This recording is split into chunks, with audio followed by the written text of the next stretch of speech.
오늘은 육과입니다. 육과 구원받은 자의 신앙생활이죠. 지난 시간에는 죄에 대해서 배웠고요. 이제 오늘은 우리가 순종에 대해서 그리고 또 예배에 대해서 우리가 좀 배울 겁니다. 신학적 주제를 같이 한번 읽어보도록 하겠습니다. 예수님을 통해 하나님의 구원을 먼저 경험하지 않으면 아무리 애써도 절대 순종할 수 없습니다. 네, 그래서 포인트를 보시면 포인트 1이 온전함과 진실함으로 주님을 예배하십시오 했습니다. 거기에 해당되는 것이 신학적 주제에 그 아무리 애써도라는 말과 상관관계가 있어요. 그래서 우리가 막 애써서 순종하는 게 아니고 온전함과 진실함이 요구가 된다는 거고요. 그다음에 두 번째로는 우상을 제거하십시오 했습니다. 이 우상과 또 반대되는 개념이 그 예수님을 통해라는 말이에요. 그래서 예수님을 통해서 먼저 경험을 해야 한다 하는 것과 대조되는 개념이고요. 그다음에 세 번째로 순종은 구원의 표시입니다. 했는데 그게 바로 순종이라는 단어와 연결되어 있습니다. 그래서 우리 순종이라는 것이 구원이 있어야 따라오는 것이지 구원을 위해서 순종하는 일은 아니다. 그거를 우리가 좀 잘 명심을 해야 될 것 같습니다. 자, 그러면 제가 도입 부분을 읽어보도록 하겠습니다. 어린아이를 키우는 집이라면 다섯 꼬마 원숭이라는 동요를 잘 알 것입니다. 다섯 꼬마 원숭이가 침대 위에서 뛰어놀아요. 한 마리가 떨어져서 머리를 찧었어요. 엄마가 의사 선생님을 불렀어요. 의사 선생님 말씀하시길 원숭이들아 다시는 침대 위에서 뛰어놀지 마라. 뺄셈의 원리를 가르치는 이 노래는 원숭이가 한 마리씩 떨어질 때마다 남은 원숭이를 셉니다. 중요한 인생 교훈도 가르쳐 줍니다. 바로 다른 사람의 실수를 통해 배우라는 것입니다. 여호수아를 공부하면서 보았다시피 이스라엘은 그들의 조상과 이웃들의 실수를 보고 배울 기회가 아주 많았습니다. 이제 그들에게 과거 실수를 통해 배울 것인지 아니면 실수를 반복할 것인지를 선택할 기회가 주어집니다. 자, 질문입니다. 사람들이 믿는다고 말하면서도 저지르는 모순된 행동, 그런 행동에는 어떤 것들이 있습니까? 자, 믿는다고 하는 것은 사실 그리스도의 말씀을 듣고 이제 거기에 마음을 합한 거예요. 믿음이라는 건 스스로가 만들어낼 수는 없는 거니까요. 그러니까 믿는다는 거는 그리스도의 말씀을 듣고 마음을 합한 것인데 행동이 전혀 그 말씀과 맞지 않게 나오는 거, 그거를 이제 우리는 모순된 행동이라고 정의를 해볼 수 있거든요. 그러면 이 모순된 행동이 어떤 모양으로 나타나게 되느냐 그런 얘기예요. 그래서 뭐 그 사람 안에 들어앉아 있는 그 어떤 생각이 무엇인지를 우리가 모르니까 그게 참 행동과 그 사람의 생각이 일치되느냐 안 되느냐 하는 것도 사실은 잘 모를 수 있어요. 그런데 공통적으로 말씀이 있으면 이런 행동이 나타나야 되는데 그렇지 않다라고 지적하고 있는 성경의 그 어떤 지적하는 행동이 있습니다. 그거를 우리 두 군데로만 한번 찾아볼게요. 디모데전서 6장 디모데전서 6장 3절에서 4절의 말씀이에요. 디모데전서 6장 3절에서 4절의 말씀, 같이 한번 341쪽입니다. 341쪽 같이 한번 읽어보겠습니다. 시작. 누구든지 다른 교훈을 하며 바른 말 곧 우리 주 예수 그리스도의 말씀과 경건에 관한 교훈을 따르지 아니하면 그는 교만하여 아무것도 알지 못하고 변론과 언쟁을 좋아하는 자니 이로써 투기와 분쟁과 비방과 악한 생각이 나며라는 말이 있습니다. 여기에 하나님의 말씀을 사실 들었는데 또 다른 생각이 섞여가지고 그 행동이 나올 때에는 변론과 언쟁, 또 투기, 분쟁, 비방, 악한 생각, 이런 그러니까 말싸움이 아주 그 사람에게 붙어 있다는 거예요. 그러니까 믿는다 하면서 이 모순된 행동으로 표신하게 나타나는 것이 무엇이냐? 이제 언쟁이라는 거죠. 언쟁이고 또 시기하고 또 말싸움하고 분노하는 이런 모습들, 이런 다 모순된 모습이다. 그렇게 이제 성경이 지적을 하고 있고요. 여기에 따르지 아니하면이라는 말이 3절 후반절에 있잖아요. 그게 그 경건에 관한 교훈과 모순되면이라는 뜻이에요. 따르지 아니하면이라는 말이 그게 의미적으로는 모순되면 이런 뜻이거든요. 그러니까 모순되면 어떤 행동이 나타나느냐 하는 것을 잘 지적을 해주고 있습니다. 자, 또 하나 이 모순됨에 대한 것을 이사야 8장에서 또 찾아볼 수가 있어요. 이사야 8장 물론 이제 여러 다른 구절들도 암시적으로 지적을 해볼 수 있겠지만은요. 제가 모순되다라는 단어를 집어넣고 검색을 해봤더니 이 두 구절이 아주 대표적으로 소개가 됐거든요. 그래서 디모데전서 6장이었고 또 하나는 이사야 8장이었어요. 이사야 8장에 19절에서 22절의 말씀입니다. 19절에서 22절의 말씀 같이 한번 또 읽어보겠습니다. 시작.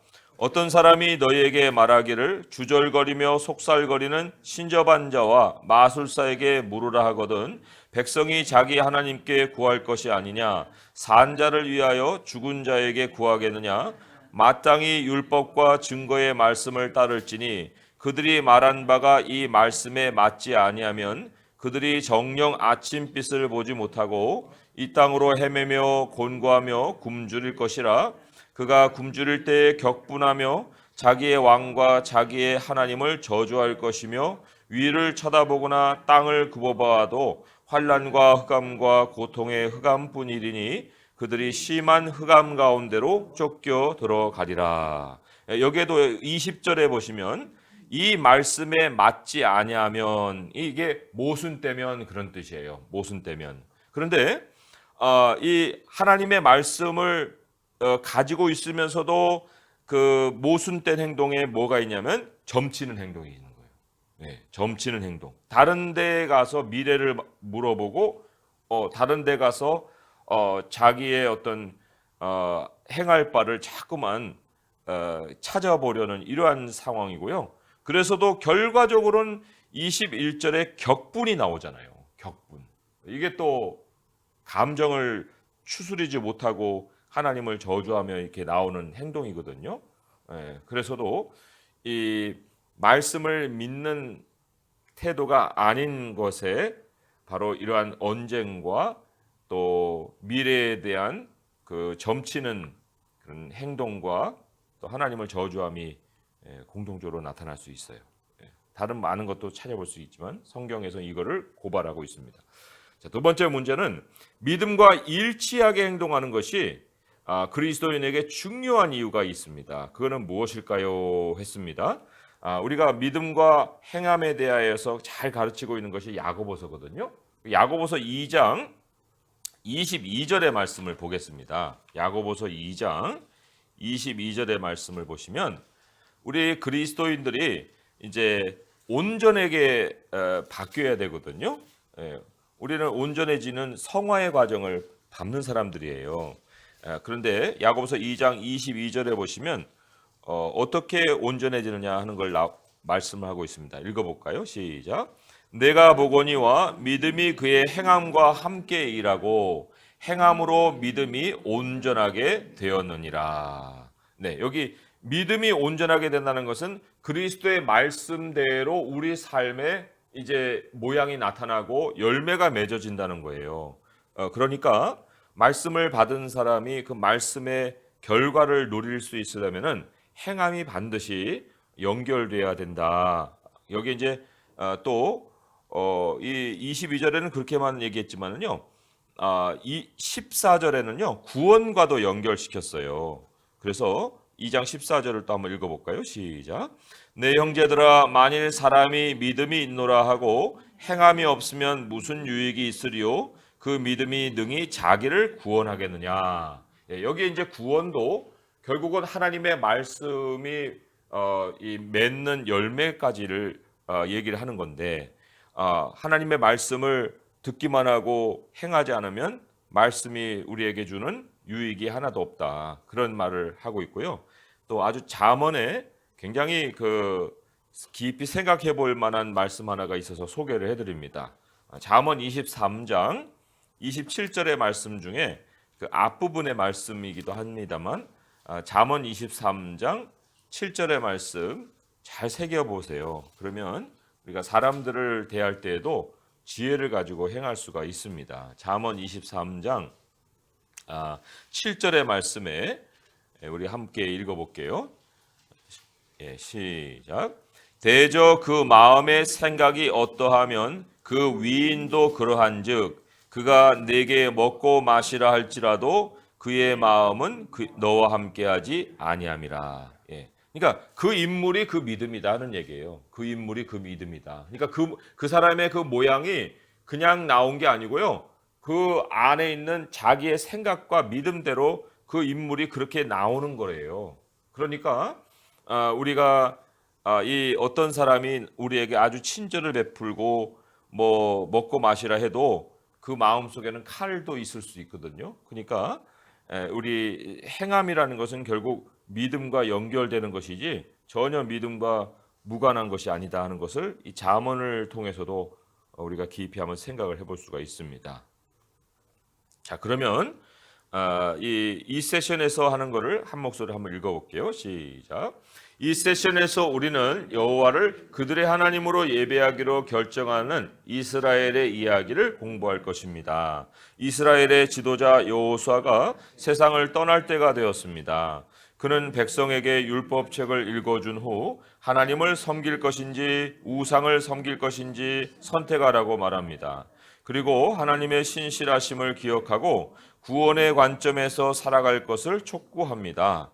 우리도 이스라엘처럼 우상을 물리치고 하나님께 순종함으로써 그리고 온전함과 진실함으로 주님을 예배함으로써 하나님의 구원 안에서 살아가도록 부름 받았습니다.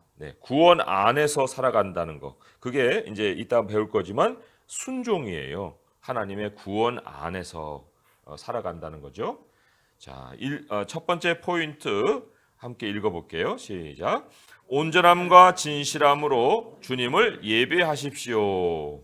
모세의 후계자로서 이스라엘을 오랫동안 신실하게 이끌어온 여호수아가 백성에게 하나님의 구원 가운데 살아가라고 권고합니다. 자, 한 문당 두 구절인가요? 한 구절이군요. 함께 읽어주시 바랍니다. 시작.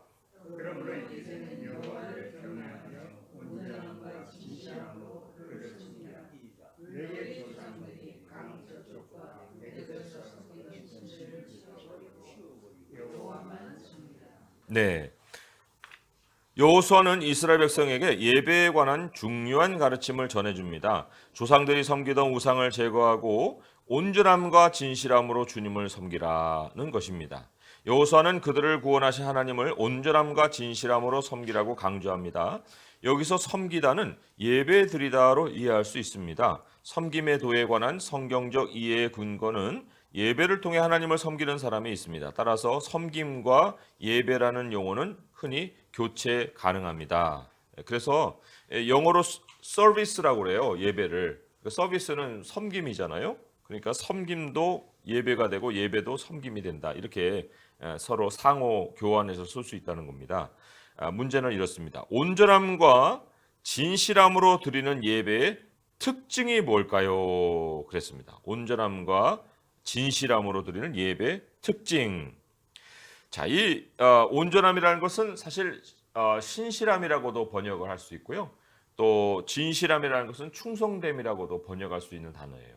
그렇죠? 그러니까 신실함과 충성됨으로라고도 할 수 있는데 그렇게 드리는 예배의 특징에 무엇이 있을까요? 했습니다.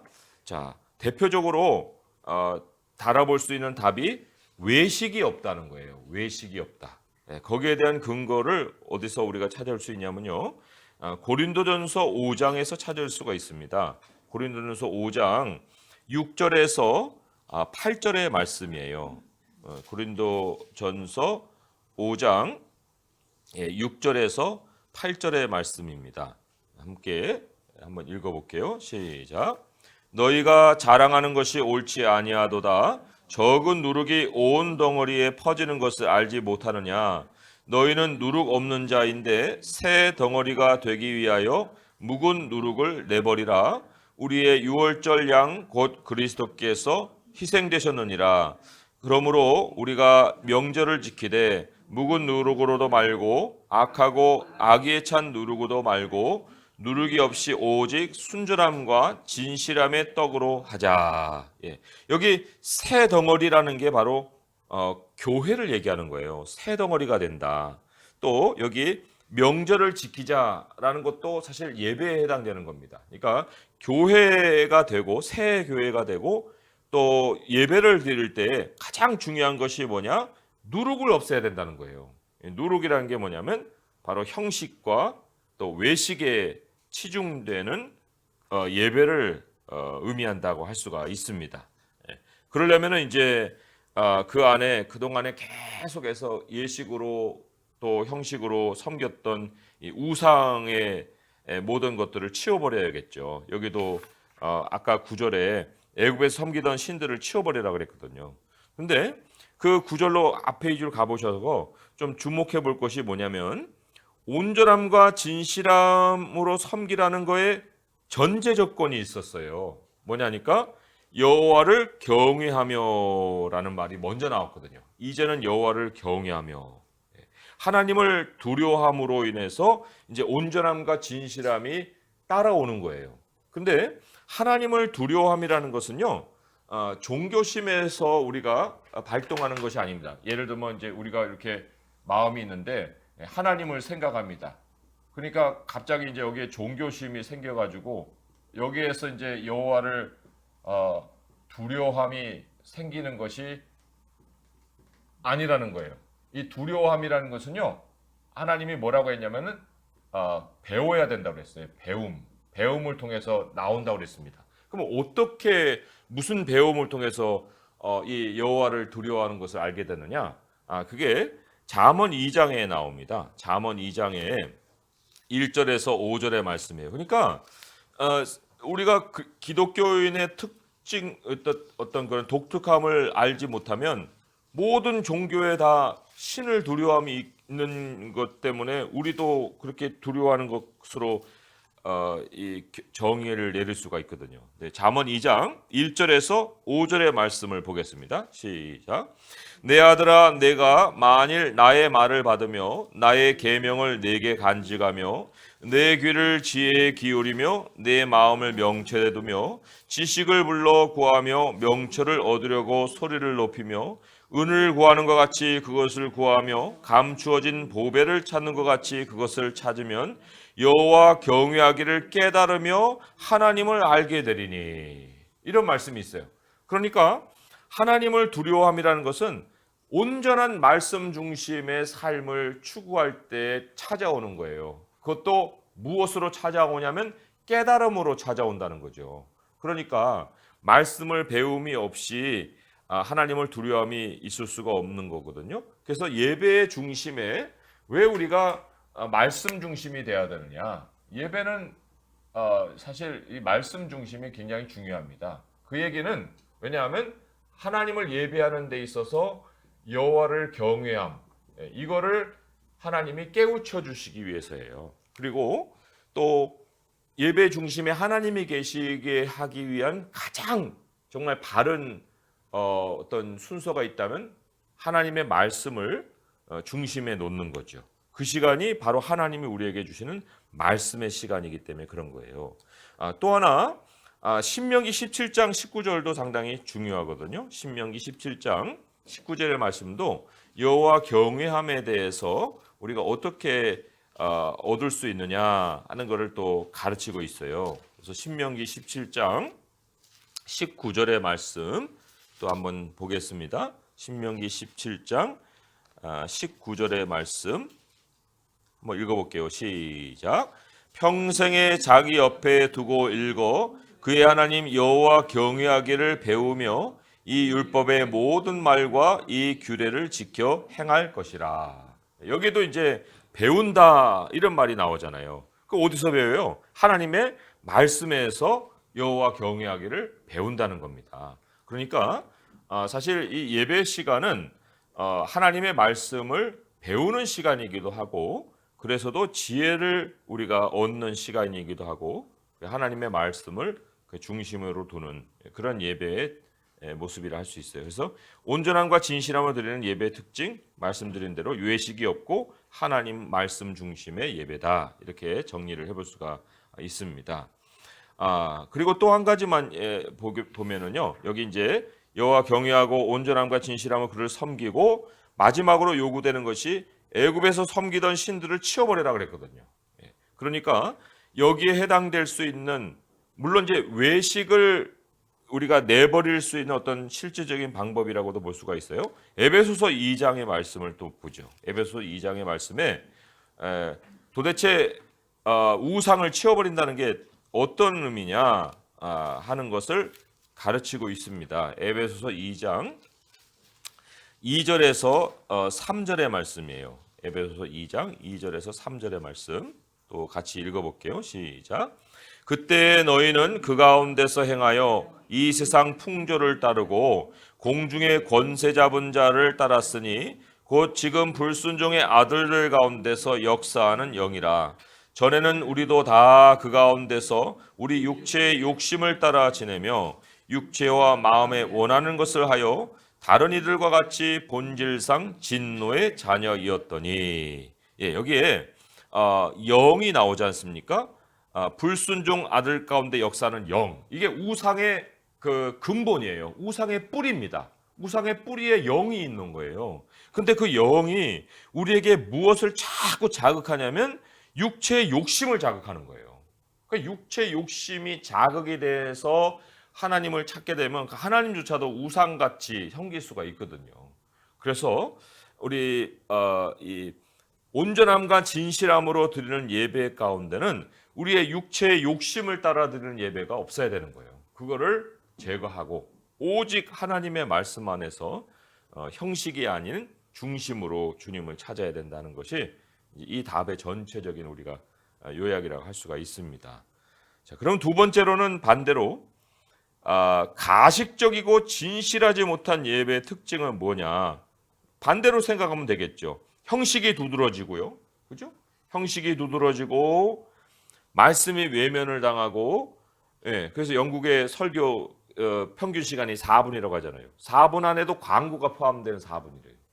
그게 이게 뭔 일인지 모르겠어요. 형식이 두드러지고 말씀이 외면을 당하고, 그리고는 사람들의 그 웰빙에 초점이 맞춰져 있는 거예요. 하나님을 섬기는 게 아니고 회중을 섬기는 거죠. 그러니까 그 육체의 욕심을 자극시키는 말을 자꾸 하는 거예요. 형식이 두드러지고 말씀이 외면을 당하고 사람의 웰빙에 초점이 맞춰져 있는 이런 예배가 바로 가식적이고 진실하지 못한 예배다. 근데 의외로 참 이런 게 인기를 끌 수가 있어요. 참 이벤트성으로 예배를 하고, 그리고 거기에 참 연사를 세워서 뭐 재밌는 얘기를 자꾸 해주고, 그리고는 사람들은 거기를 바라보면서 야, 내가 이렇게 하면은 더 나은 삶을 살 수 있겠구나, 막 이런 그 복지 개념의 그런 생각들을 심어주면 사람들을 많이 모을 수도 있다는 거죠. 목사님, 근데 그 여호수아 때하고 그 후에하고 네, 그 자꾸 세상이 달라지잖아요. 달라지죠. 그렇지 않아요? 네, 여호수아 때의 그 믿음이 네, 그 나중 그 후대들한테는 네, 그것이 이제 사사기로 넘어가고 그러잖아요. 네, 네, 네. 그러니까 그렇게 되듯이 우리도 그렇게 자꾸 변화되지 않는가? 그러니까 오늘 그걸 우리에게 이제 가르치는 거예요. 출발선만이 아니고 그 이후로 어떻게 우리가 계속 순종의 삶을 살 거냐. 이제 그게 이제 중요하다는 거죠. 그 여기 보면 회중들이 다 결심을 해요. 우리가 여호와 섬기겠다고. 그런데 이제 그 결심의 그 핵심이 뭐였느냐 하는 걸 여기서 이제 분석을 합니다. 잘 한번 들어보세요. 두 번째 포인트에 이제 그게 나오거든요. 자, 그러면 68페이지 문단 제가 읽어볼게요. 여호수아는 주님을 섬길 때 필요한 것과 버려야 할 것에 관해 알려줍니다. 그는 주님을 섬길 때는 온전함과 진실함이 필요하며 이스라엘의 조상인 아브라함 때부터 유브라테스 강 저편에서 섬겨온 우상들과 애굽의 신들을 버려야 한다고 말합니다. 그게 육체의 욕심이겠죠. 예. 그리고 비록 우리는 그들과 다른 시대를 살고 있지만 거룩함에 대한 하나님의 기준은 변함이 없습니다. 하나님을 경외한다는 것은 두렵고 떨리는 마음으로 그분 앞에 서는 것입니다. 좋아하는 가수나 배우 앞에서 떠는 자기 모습을 상상하면 이해하기 쉬울 것입니다. 그런데 한번 생각해 보십시다. 우리는 언제나 하나님의 임재 앞에 있으며 주의 분노를 마땅히 두려워해야 합니다. 그렇기 때문에 여호수아가 가르친 것처럼 하나님을 섬기는 데는 온전함이 필요합니다. 온전함이란 말은 다윗이 원수로부터 자기를 구원해 주시는 하나님을 묘사할 때도 사용되었습니다. 사울에게서 자기 목숨을 구해 주신 하나님께 전심으로 감사드리는 다윗을 상상할 수 있겠습니까? 그는 강직한 자신에게 주님이 의로 갚아 주셨다고 말합니다. 여호수아가 온전함이라 강력한 표현을 쓴 것은 이스라엘이 건성으로 헌신함으로써 치르게 될 대가를 염려하고 하나님을 전심으로 섬기도록 이끌기 위해서입니다. 또한 여호수아는 백성에게 진실함으로 하나님을 섬기라고 가르칩니다. 진실함이란 거칠의 반대입니다. 그의 명령에는 참된 백성이 되어야 한다는 경고의 의미가 담겨 있습니다. 하나님은 우리 마음과 내면의 생각까지도 아시는 분이기 때문입니다. 자, 질문을 통해서 한번 정리를 해볼게요. 경외감은 이제 하나님을 경외감이죠. 하나님 경외함은 온전함과 진실함으로 예배드리는데 어떤 역할을 합니까? 예, 선제적인 역할을 하는 거예요. 그죠? 예, 그런데 이 경외감이라는 것이 결국 말씀 중심이라고 말씀드렸지만은 하나님의 존재에 대한 인식이에요. 이거를 하나님의 말씀 안에서 계속 깨닫게 된다는 거죠. 하나님의 존재에 대한 인식을 말씀을 통해서 우리 마음속에 모실 때에 말씀 중심의 예배가 되는 거거든요. 그러니까 경외감은 먼저 하나님의 존재 앞에 우리를 서게 하고 그리고 그 하나님 앞에서 이제 온전함과 진실함이라는 것으로 예배를 드릴 수 있게 해준다. 이런 말이에요. 하나님은 형식에 속지 않죠. 하나님 우상도 아니죠. 그러니까 우리가 하나님에 대한 존재를 전제하지 아니하고 드리는 모든 것에는 그 스스로 뭐 자기 만족은 있을 수 있겠지만 하나님과의 소통은 없는 거예요. 그러니까 예배 드렸다는 거로 스스로 만족하면 안 됩니다. 예배는 때우는 게 아니에요. 뭐 양심에 무슨 어떤 불행이 찾아오지 않을까 뭐 이런 생각에 그냥 잠깐 아침이라도 가서 예배드리고 오는 이런 것이 돼서는 절대로 안 된다는 거죠. 자, 그러면 두 번째 이제 포인트로 넘어가 보겠습니다. 우상을 제거하십시오 했습니다. 우리 본문을 한 목소리로 같이 읽어 주시기 바랍니다. 시작.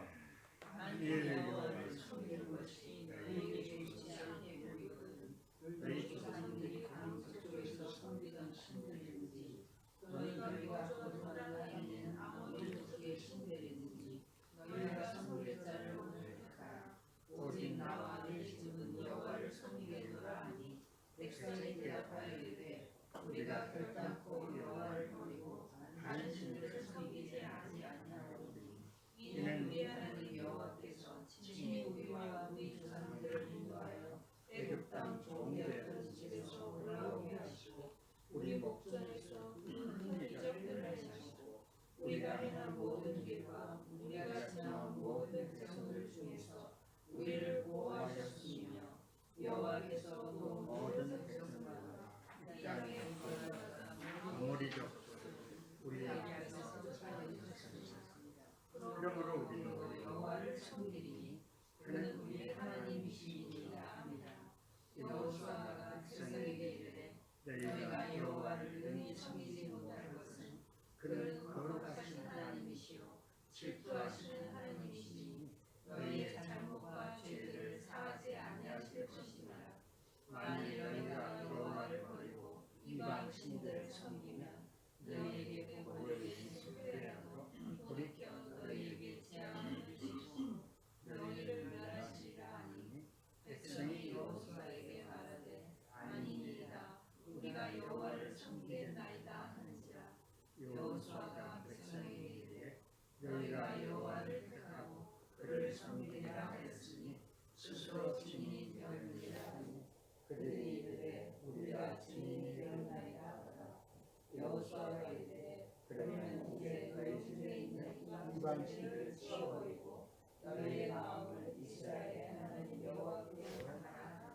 아멘.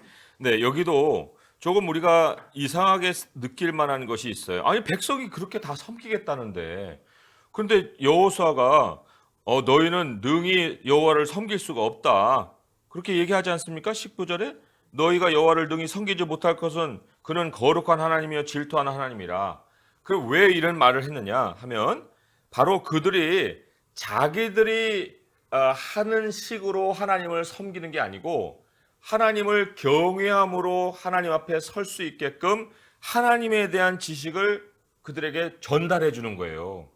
여호와를 경외함이 먼저 있고 온전함과 신실함이 있어야 되기 때문에, 여호와를 경외함이라는 건 하나님에 대한 속성을 아는 거거든요. 말씀 안에서 발견하는 하나님을 아는 거거든요. 여기에 뭐를 알려줬습니까? 진노하신 하나님을 알려줬단 말이에요. 그 진노하심에 대한 그 재앙을 내리실 수 있는 하나님, 복을 주신 후에도 재앙을 내릴 수 있는 그 하나님에 대한 지식을 너희들이 그럼 알고 있느냐? 알고라도 지금 이런 결심을 하는 것이냐? 하는 것을 먼저 경외심 안에서 자기를 바라보게 해준 다음에, 그 다음에 이제 백성들이 다시 고백하잖아요. 아니니다, 우리가 여호와를 섬기겠나이다. 이제 이때 이 말은 그냥 나오는 말은 아니죠. 하나님을 경외함에 대해서 전달해 준 그 말씀을 듣고 한 반응이니까, 여기에서 이 반응은 이제는 신실하고 온전한 반응으로 받아들일 수가 있다, 그렇게 생각을 해볼 수가 있습니다. 아무튼 그 정도만 설명을 드리고요, 읽어가면서 질문을 통해서 더 자세히 보겠습니다. 이스라엘 백성은 여호수아의 말이 무엇을 의미하는지 알았습니다. 마치 모세가 약속의 땅을 눈앞에 두고 마지막 유언을 남겼던 것처럼 여호수아도 이스라엘에게 선택의 여지를 준 것입니다. 여호수아는 만약 하나님을 섬기는 일이 좋아 보이지 않으면 그들의 조상이 유프라테스 강 건너편에서 섬겼던 다른 신들, 곧 하나님이 무능력을 입증해 내셨던 그 신들에게 충성해도 좋다고 말합니다. 아니면 그들이 머물고 있는 아모리 땅의 신들, 곧 하나님이 아모리 족속을 쫓아내실 때 이미 아무것도 아님을 입증해 내셨던 그 신들을 섬겨도 좋다고 말합니다. 선택은 그들 몫입니다. 여호수아는 유일하신 참 하나님과 거짓 신들을 동시에 섬기는 중립이라는 이름의 호사를 누릴 여지를 주지 않습니다. 그는 한 사람이 하나님께 드릴 수 있는 전적인 충성의 최고봉을 보여주면서 자신과 그 가족은 주님만을 섬길 것을 맹세합니다. 바로 이렇게 말한 셈입니다. 설령 온 이스라엘이 주님을 섬기지 않는다 할지라도 나와 내 가족은 주님을 섬길 것이다. 자, 질문을 보겠습니다. 여호수아는 가족과 함께 하나님께 헌신했습니다. 어떻게 하면 온 가족이 같은 마음으로 주님께 헌신할 수 있을까요? 했어요. 자, 이 나와 온 가족의 헌신을 얘기하고 있는 그 두 개의 대표적인 구절이 있는데요. 그런데 우리는 사도 바울이 그 빌립보 간수에게 했던 말은 다 알고 있습니다. 예. 그런데 하나님께서 먼저 얘기하신 바가 있어요. 사도 바울이 얘기하기 이전에 하나님이 한 사람과 가족에 대해서 언급한 말씀이 있거든요. 사도행전 11장의 말씀이에요. 그게 고넬료의 사건인데요. 사도행전 11장 14절의 말씀입니다. 사도행전 11장 14절의 말씀.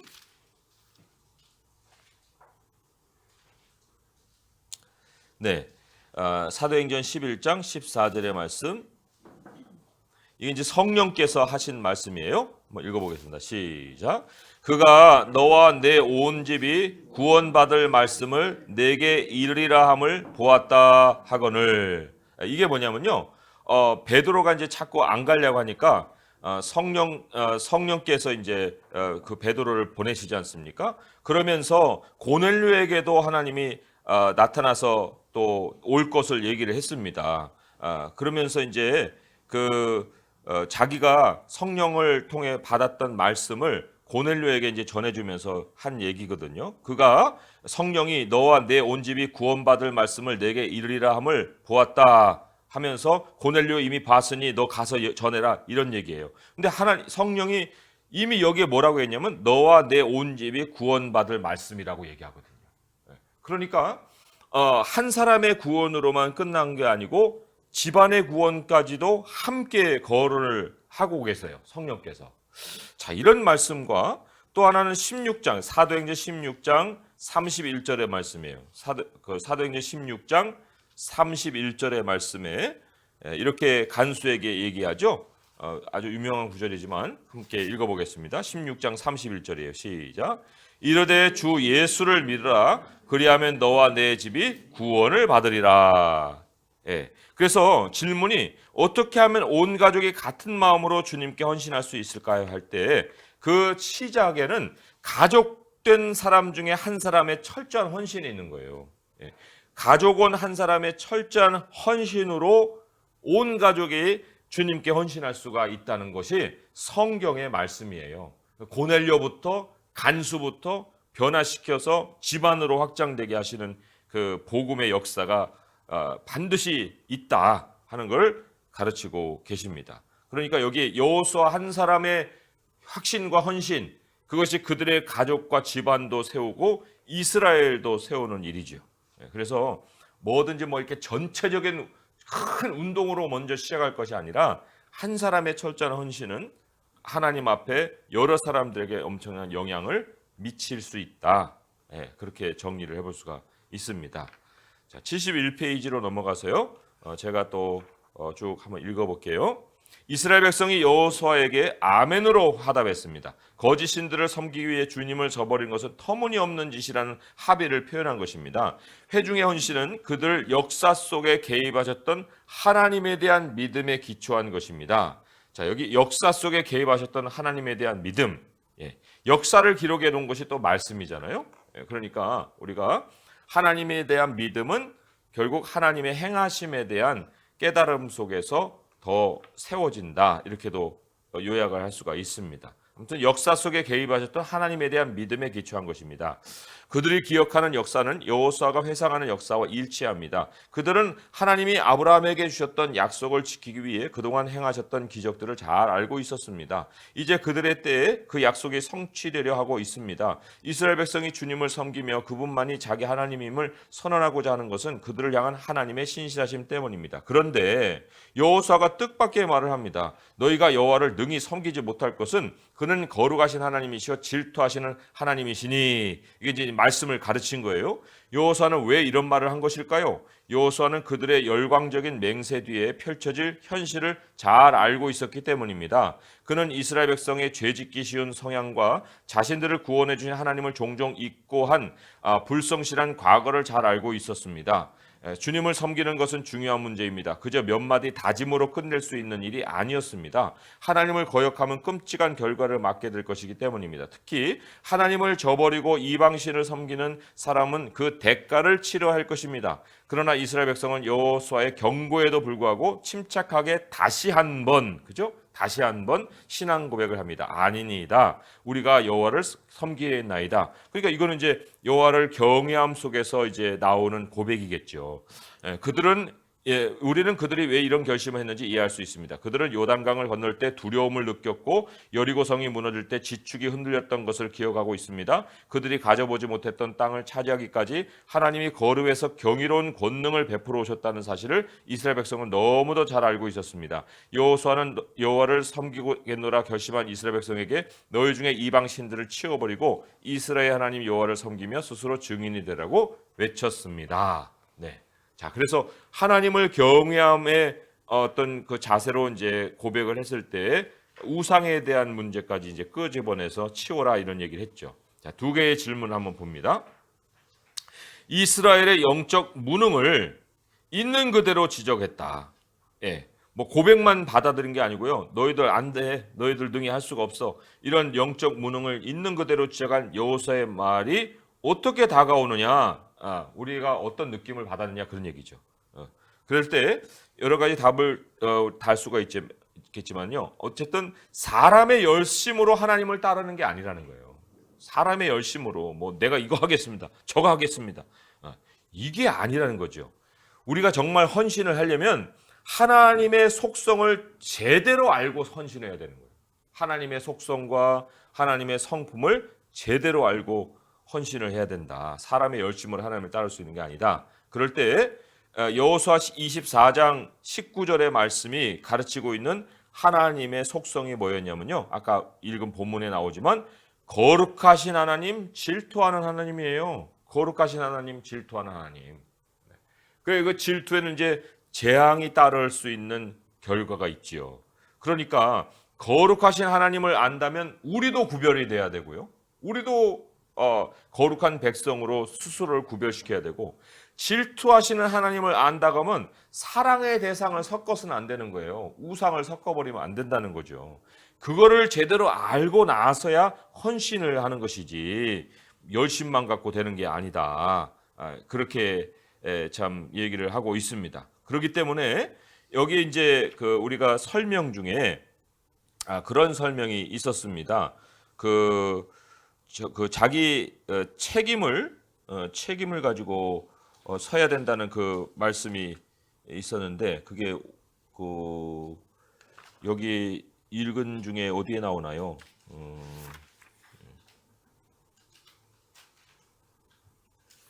줄을 걷는데 제가 쓴 말인가요? 자기 신앙에 책임 있는 존재로 서야 된다.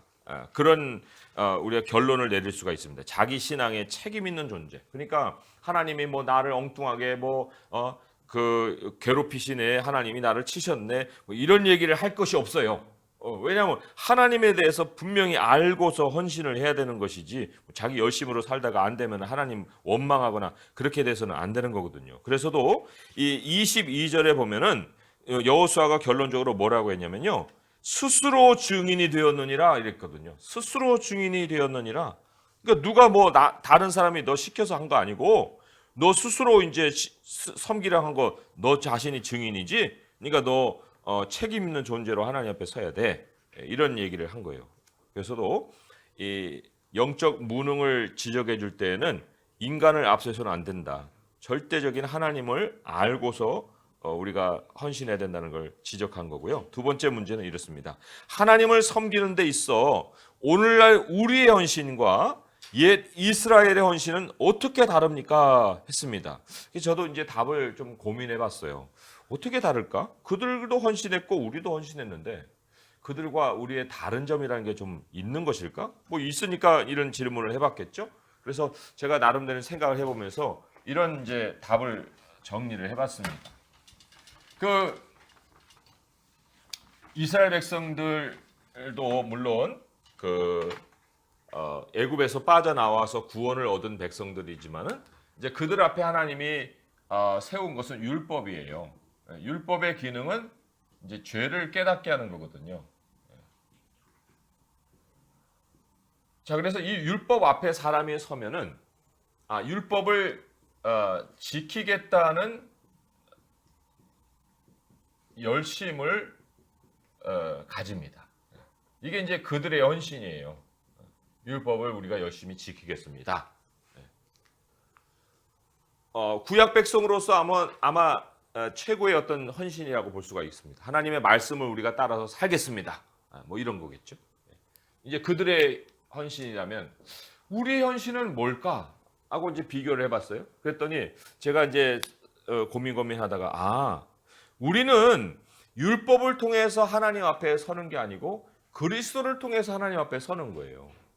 그죠? 율법을 통해서 하나님 앞에 서면은 율법을 지키겠다는 열심을 내기지만 그리스도를 통해서 하나님 앞에 서게 되면 하나님께서 우리에게 베푸신 용서에 대한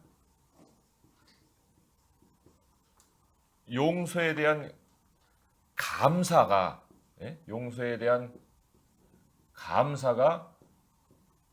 이 헌신의 마음을 일으키는 거죠.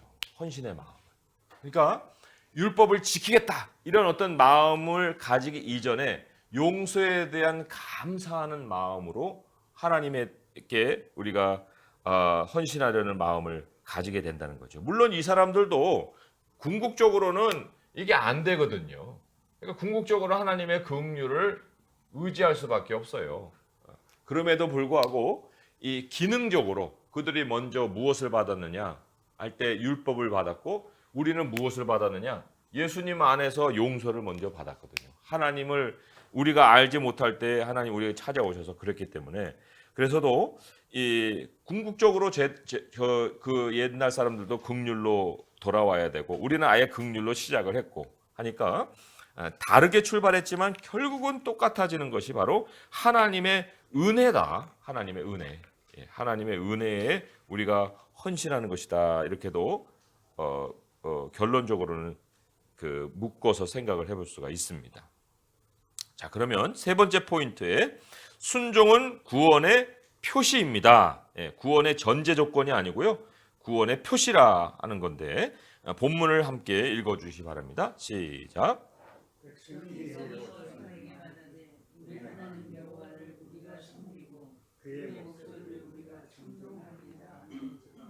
그날의 여호수아가 시내에서 백성과 더불어 언어를 맺고 그들을 위하여 율례와 법도를 제정하였더라.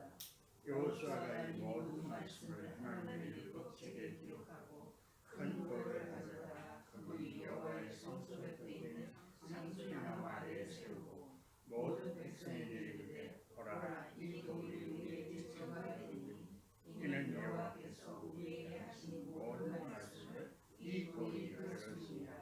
그러면 너희가 너희 하나님을 부인하지 못하도록 이 돌이 증거가 되게 하고 백성을 보내어 각기 기업으로 돌아가게 하였더라. 아멘.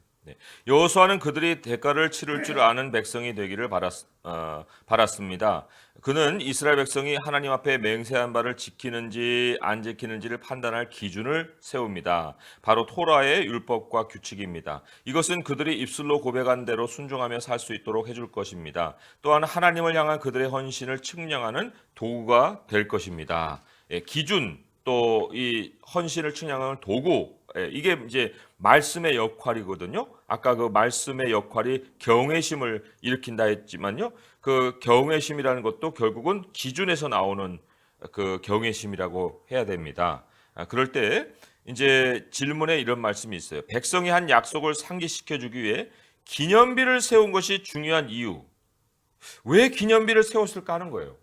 이것도 저도 많이 고민을 했습니다. 도대체 기념비를 세웠다는 것이 그때는 그렇게 중요했는데 지금 현재 우리에게 있어서 기념비 역할하는 게 뭐냐? 그것도 이제 우리 좀 적용적인 면에서 좀 생각해 봐야 될 거 아닙니까? 그런데 여기에 하나님께서 이제 말씀 하나를 통해서 제게 그런 이제 생각을 주셨어요. 인간의 마음의 기본 구조를 어떻게 하나님은 생각하시고 마음을 창조하셨을까 하는 거죠. 마음의 구조입니다. 인간 마음의 구조를 들여다볼 수 있는 말씀이 로마서 2장의 말씀이에요. 로마서 2장에 거기에 보게 되니까 거기에 그 증인을 세우는 우리 마음에 이미 증인이 있어요. 증인이 그 로마서 2장에 14절 15절의 말씀입니다. 로마서 2장 14절 15절 한번 읽어볼게요. 시작. 율법 없는 이방인이 본성으로 율법의 일을 행할 때에는 이 사람은 율법이 없어도 자기가 자기에게 율법이 되나니 이런 이들은 그 양심이 증거가 되어 그 생각들이 서로 혹은 고발하며 혹은 변명하여 그 마음에 새긴 율법의 행위를 나타내느니라. 예. 자, 율법이 있습니다. 율법만 있는 게 아니고 양심이 있어요. 그리고 그 당사자가 있습니다. 나라고 할 수 있죠. 그 율법이 없다 해도 자기가 자기에게 율법이 되고 이 양심은 증인의 역할을 하는 거예요. 검사의 역할을 하는 거죠. 검사. 이 구조가 우리의 인간의 마음의 구조예요. 근데 이거에 이스라엘로 오게 되면 이스라엘은 율법이 있고 거기에 돌을 세우고 그리고 거기 이스라엘이 있는 거예요. 예. 그래서 이스라엘이 나 법 몰라요 해도 이 돌이 너 돌 세웠잖아 하고 증인의 역할을 한다는 거죠. 그러니까 하나님이 돌을 왜 세우셨느냐? 바로 우리 마음의 인간의 구조가 증인이 항상 있는 이 기준이 있고 검사가 있고 우리가 있는. 그리고 이제 이 구조 안에서 하나님께서 판사로 딱 역할을 하시는 거거든요. 이런 생각을 해볼 때 여기에 이제 외부적으로 돌을 백성들이 세웠지만 돌의 역할을 아주 그냥 24시간 365일 인류가 있는 한에는 그 하는 역할을 하는 외부적인 그 하나의 그 만물의 요소가 하나 있어요. 뭐냐면요. 시편 89편입니다. 시편 89편에 37절입니다. 시편 89편 37절의 말씀이에요. 이런 말씀이 기록이 되어 있어요. 같이 한번 읽어볼게요. 시편 89편 37절의 말씀 읽어봅니다. 시작. 또 궁창의 확실한 증인인 달같이 영원히 견고하게 되리라 하셨도다. 예, 달을 뭐라고 얘기하냐면 궁창의 확실한 증인이다. 예, 왜 해를 얘기 안 하고 달을 얘기했을까 싶었는데요. 생각해 보니까 사실 우리가 밤에 모르게들 많이 숨은 일들을 많이 하잖아요.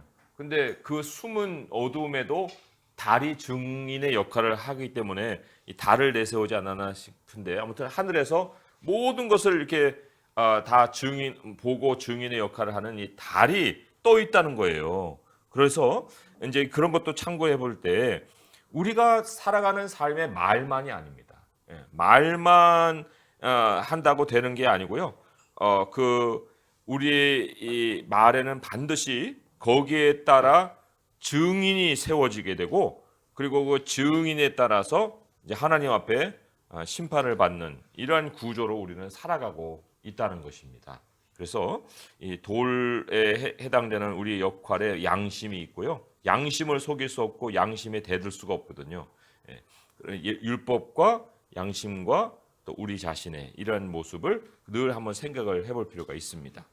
목사님, 네, 우리가 강을 건널 때, 네, 그 돌을 예. 기념비로 세웠잖아요. 그렇죠. 하나님의 역사가 네, 여기에 있으니까 네. 우리가 잊지 말고 있어라. 네, 그게 후세한테 이걸 보여주는 거지. 예. 아니, 돌의 뜻, 여기서의 돌은 요단강에서 갖고 오는 돌이라기보다는 여기 기념비로 세웠잖아요. 네. 기념비로 세웠으니까 이 돌이 이거는 이제 여호수아가 이렇게 넘어올 수 있도록 했는 하나님의 역사가 있으니까 후세들 이 돌을 보고 기념하라. 그렇죠. 이 하나님 역사를 잊지 마라. 그렇죠. 맞습니다. 항상 잊지 마라. 이제 그거 이제 여호수아가 초반에 요단강 건널 때고요. 요때는 이제 여호수아가 죽기 직전이거든요. 죽기 직전에 이제 여호와를 섬기겠다 한 그 얘기에 대해서 증인으로 또 돌을 또 세운 거예요. 그러니까 그 돌이 아니고 그 돌이 아니고요. 여기 이제 증인으로 그 사람들의 말에 대한 증인이 되는 돌로 또 세운 거예요. 그래서 조금 이제 의인화한 거겠죠. 네. 한걸 증인대로 말해줄 거란 말이야. 예. 너희들은 스스로 아니다 해도 야, 이 돌 봐. 이 돌이 다 들었어. 이렇게 이제 되는 거거든요. 그러니까 하나님 앞에 우리가 가갖고 야, 대현아, 너 이러했어. 나 몰라요. 네 양심을 봐. 네 양심이 뭐라고 얘기하는지. 그 이제 양심이 딱 드러나고 이제 모든 걸 얘기해 주는 거죠. 대현이요. 이랬습니다. 저랬습니다. 제가 제 양심을 침묵시킬 수가 없지 않습니까? 그러니까 이게 그런 구조로 생각해 볼 때는 우리에게는 모든 삶의 증인이 다 붙어 있다. 이게 끔찍한 일이기도 해요, 사실. 혼자 사는 일은 없거든요. 자, 두 번째 문제 73페이지 한번 보겠습니다. 가정이나 교회에서 하는 일이 구원 안에서 살아가도록 부르신 하나님의 소명을 상기시켜 줍니까? 우리가 여러 가지 일들을 합니다. 가정에서도 일을 하고 교회에서도 일을 하고, 그런데 그런 일들을 하면서 나는 계속 하나님의 소명을 깨달아가고 있느냐, 그런 얘기예요. 그렇습니까? 어떻습니까? 우리가 사실 여기에 이제 앞에 하나님의 말씀의 역할이 기준이 세워지는 거고 또 헌신을 측량하는 도구가 된다, 이렇게도 얘기를 했기 때문에 우리 하는 일들 가운데는 소명을 상기시켜 줄 수 있는 일이 반드시 있어야 되는 거예요. 그게 바로 기준이 될 수 있는 일이죠. 우리에게 기준의 역할을 할 수 있는 그런 일인데, 이제 그런 것 중에 하나가 이 하나님의 말씀을 우리 그 가정에서도 교회에서도 마찬가지면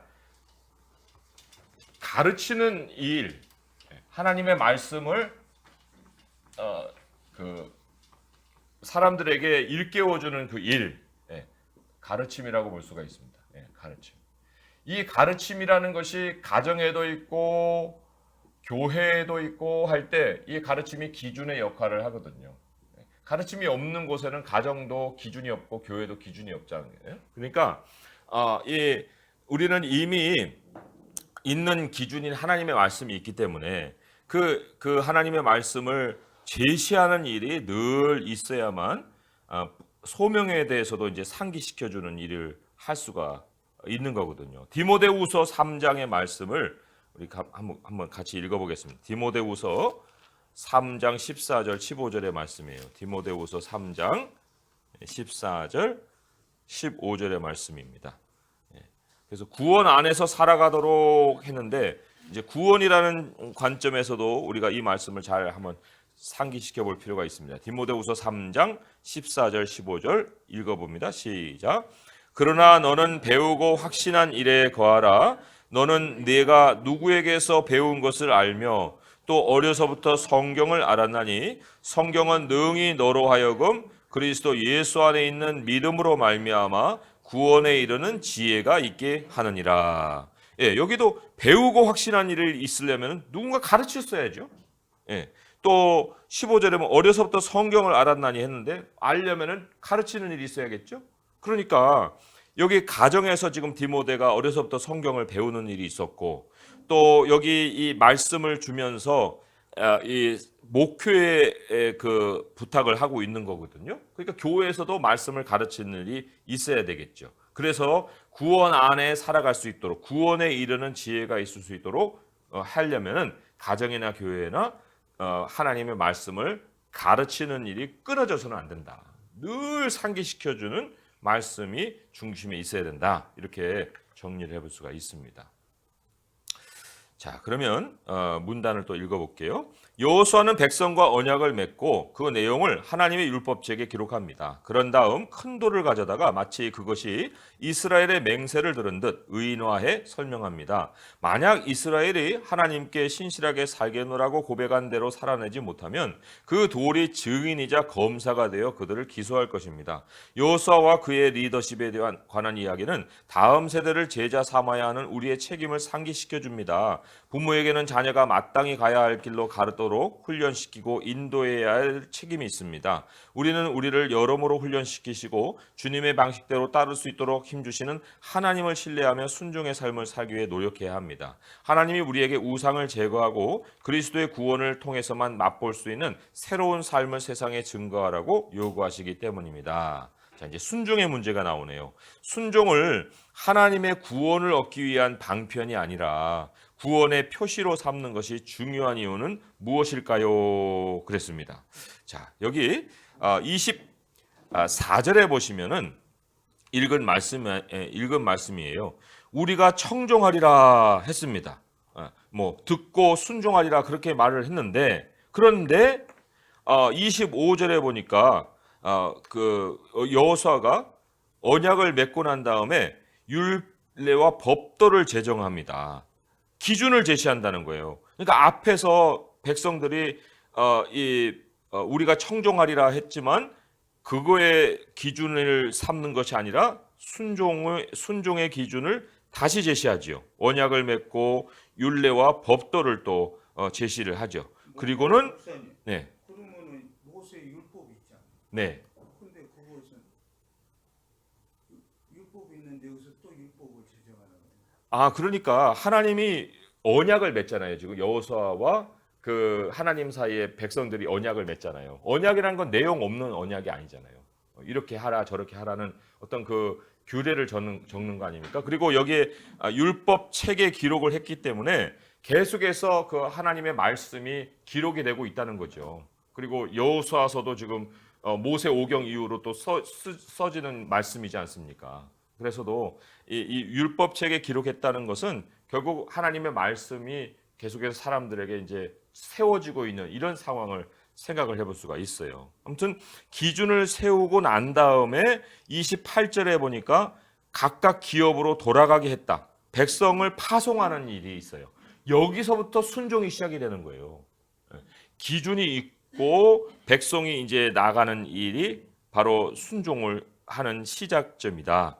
그래서 순종이라는 것은 하나님께로 도달해 가는 과정이 아니라는 거죠. 순종은 하나님께로 이제 도달해 가는 과정이 아니고요. 하나님으로부터 출발하는 게 순종이에요. 이게 순종이에요. 하나님의 말씀으로부터 출발하는 거예요. 관계가 세워진 이유로 따라야지 관계도 세워지지도 않은데 어떻게 따를 수 있어요.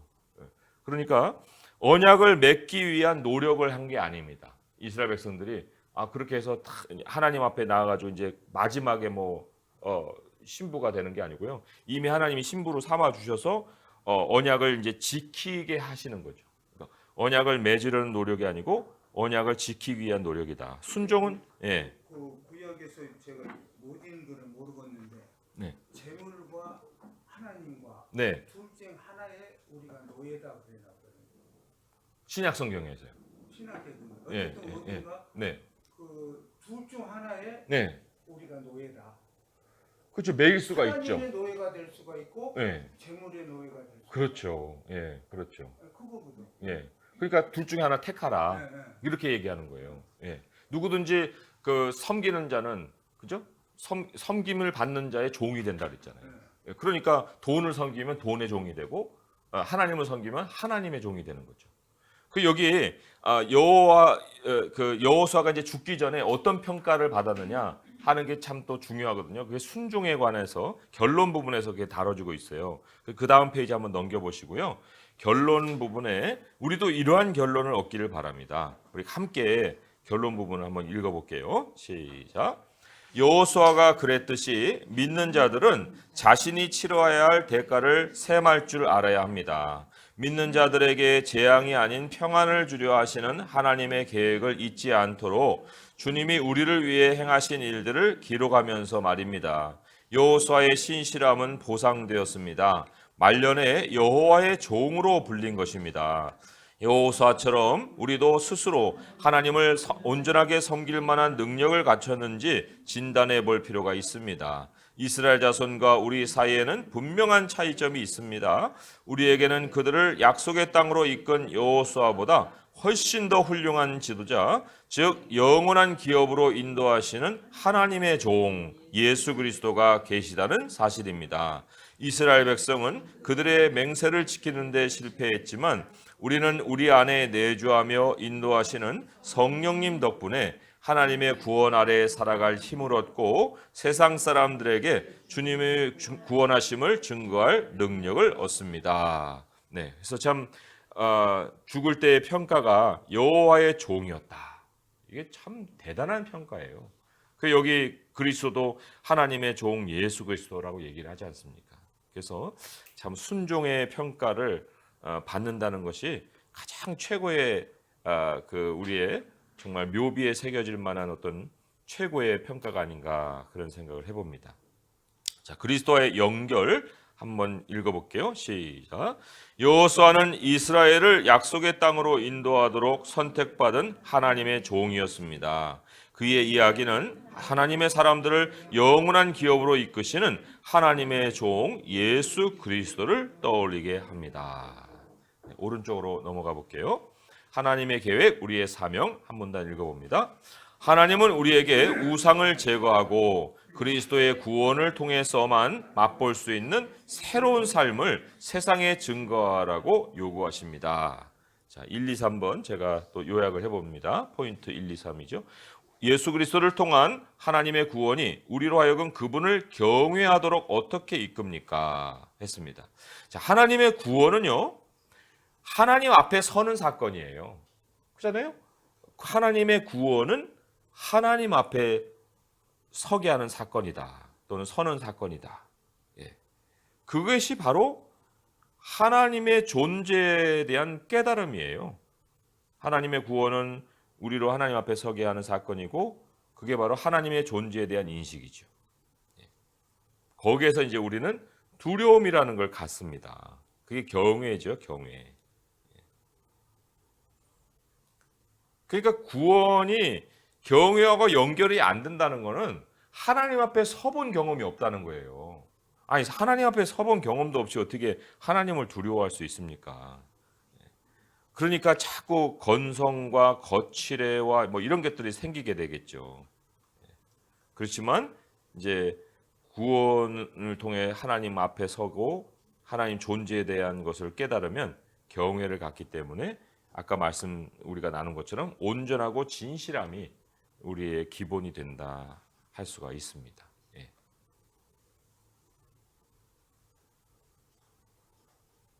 자, 두 번째 문제는 이렇죠. 그리스도와 그분이 주신 사명에 집중할 수 있도록 당신 삶에서 제거해야 할 우상은 무엇입니까?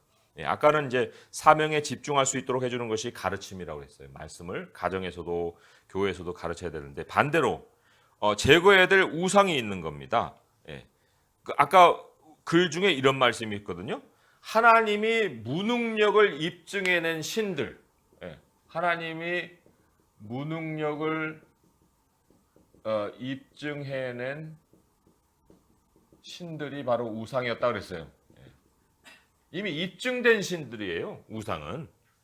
그러니까 우리에게 이 제거해야 될 우상이라는 것은 그 사명과 사실 뭐 여러 가지로 이제 생각해 볼 수 있는데요. 무능력이죠. 무능력. 그러니까 내가 무능해지는 그 안에 사실 내가 제거해야 될 어떤 우상이 있다고 보는 거예요. 왜냐하면 사명과 연결이 되어서 항상 하나님 능력을 주십니다. 사명과 연결된 능력을 항상 부어주시거든요.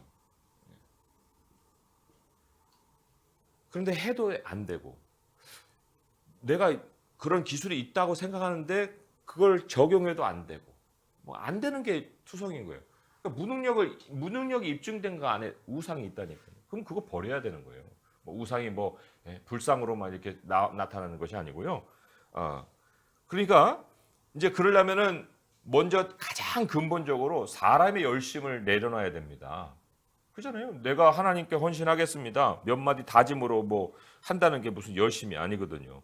우상을 대하는 식으로 하나님을 대할 수 없잖아요. 하나님의 속성이 있고 거룩하시고 질투하신 하나님이고 복을 내렸다가도 재앙을 내리시는 하나님이시라면 하나님 앞에서 우리가 먼저 하나님을 알고서 출발을 하는 것이지 뭐 몇 마디 말로다가 할 수가 없지 않습니까?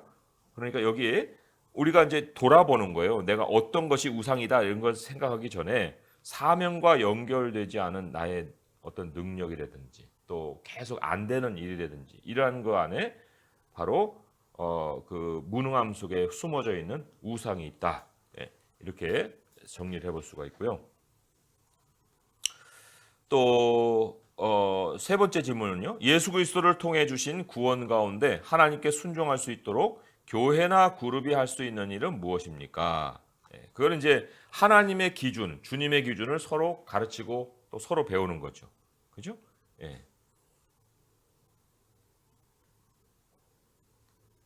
하나님의 기준을 서로 배우고 서로 가르친다. 하나님 아버지 감사합니다. 우리 주님께서 여호수아를 통하여 저희들을 돌아보게 하시고 또 우리들의 헌신과 순종이 과연 우리들의 열심에 있는 건지 하나님을 바로 알고 하는 건지 돌아볼 수 있게 하시니 감사합니다. 하나님 구원 안에 하나님을 또 제대로 알게 하시고 또 하나님이 얼마나 거룩하시고 얼마나 또 두려우신 분인지를 알고 또 성경 안에서 배워가는 말씀을 통해 하나님의 은혜 안에서 살아가게 하시니 감사합니다. 주님 저희들의 깨달음을 더하여 주셔서 우리의 순종이 거칠에 끝나지 않게 하시고 진실함과 온전함으로 우리 주님을 늘 찾아 나가게 하여 주옵소서. 가정에서나 교회에서나 하나님의 말씀이 기준이 되어 우리 가운데 하나님의 뜻이 서는 역사가 있게 하여 주옵소서. 예수님의 이름으로 감사하며 기도합니다. 아멘.